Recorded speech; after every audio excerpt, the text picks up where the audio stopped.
everyone, this is Heather Skeen, the founder of Providence Behavior Therapy. I have been having some very similar reoccurring experiences lately that I just wanted to kind of share and summarize and then kind of address in one place for everyone to see. So I have been meeting more people lately, especially different mental health providers, behavioral health providers. And when I'm meeting them, I'm finding myself kind of holding my breath when I tell them what I do. Because unfortunately, ABA has a very negative reputation, which it's earned if we're being honest. You know, a lot of autistic adults report feeling traumatized by it, having very just, you know, feeling like they were forced to try to be neurotypical and to suppress their stims and mask their autism, which leads to a litany of other issues, anxiety, depression, things like that.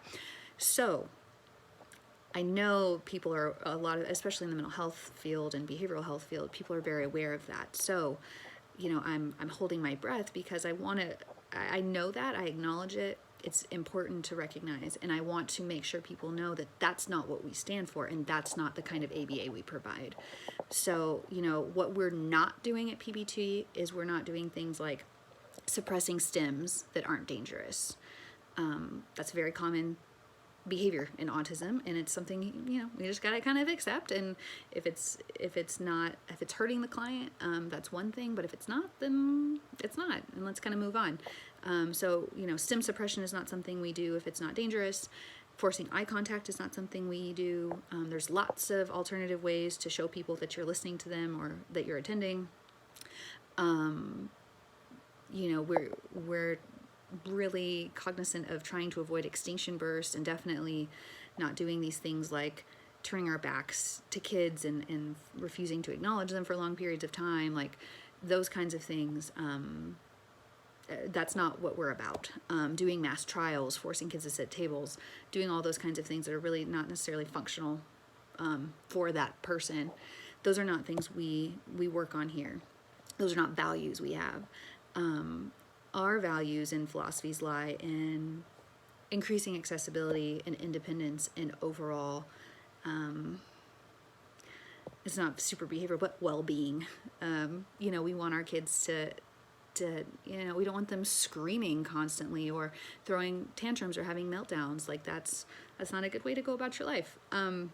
So things we really focus on are coping skills, which you could consider emotional or self-regulation, independent living skills, self-advocacy, working on ways to get your needs met, working on identifying triggers for challenging behavior and how can we intervene before challenging behavior occurs, accommodations, proactive strategies, all those kinds of things that kind of give those kids and their families the tools they need.